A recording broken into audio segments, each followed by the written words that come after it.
Johnson at power forward and Alonzo Mourning at center. They'll need to have big games if the Hornets are going to win this one.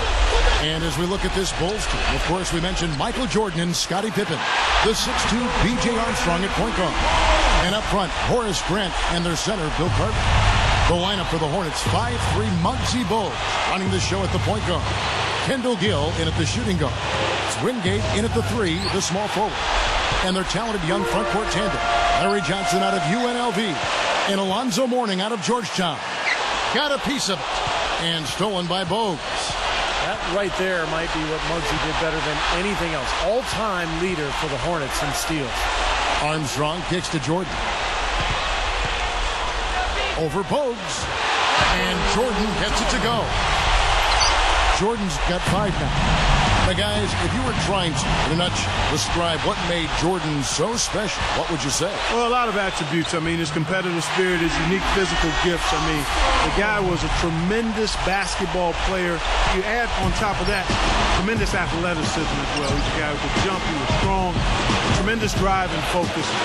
I just think it was his combination of basketball skill and athletic excellence. And the fact that he was just so driven. I mean, you touched on it, Clark, but that guy wanted to win more than anything else in his life. And he approached every single day as a competition. And he drove himself and his teammates so hard that he just elevated everybody to new heights. And, you know, Michael never lost that scoring time. Even as a 40-year-old, in one game after turning 40, he went for 43 points. The only player ever to pull that off. And now the first timeout called here for the Hornets. Playing alongside Jordan, probably the greatest player ever. Scottie Pippen might not have gotten all the credit he deserved. I mean, he was the perfect number 2 guy on those Bull teams. Someone who turned a great team into an absolute dynasty. Well, they were perfect complements to each other, Clark. Pippen was the distributor on offense, the rebounder, the defender. Jordan, obviously, the scorer and the finisher.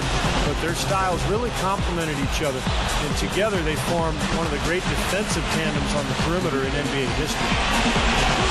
Here's Bogues. Cuts off the pass.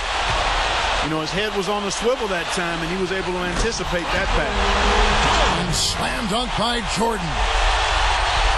Well, a lot of his fans have the image of Michael Jordan with his tongue hanging out on his way to the hoop. He said he got into that habit as a kid by imitating his dad, who would stick out his tongue when he was working.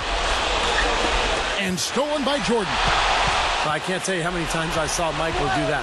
3 times he led the league in steals. And he lays it straight in. Jordan's got 11. Well, thanks to some good shooting, they're off to a nice lead here. Well, they hit the ground running, Steve, from the tip-off. I mean, and they've yet to slow down. Here's Bogues.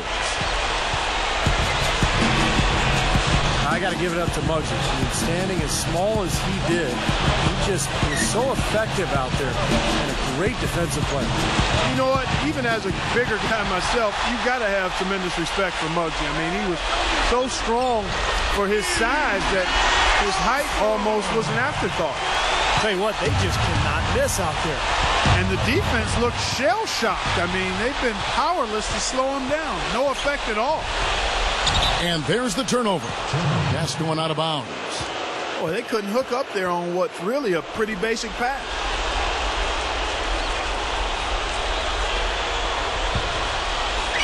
Hornets trail by 15. Passes it to Gill. Shoots over Cartwright. Newman the pass to Gill. Shoots over Grant. And that one's good. Gill. Well, they had to take the lid off the hoop, I guess, but they finally get one to go there. Yeah, a bit of an unsettled start. I mean, maybe that'll get them going. Here's Jordan. Again, Chicago. Michael Jordan impacted the game in so many ways, including in the fashion category. Remember the baggy shorts that eventually became popular? He was really the first guy to wear them. Yeah, you know what? And he said it wasn't so much about fashion for him, but rather function, because it gave him a chance to hold the hem when he rested. I had not heard that, but I guess it makes sense. It also helped hide the UNC shorts he always wear under his Bulls uniform. So I see where he had a couple of reasons for those long shorts. Looking at who's out there now for the Hornets. Gaddison comes in for Mourner, and Curry subbed in for Gill. They're getting whatever they want in the paint early on.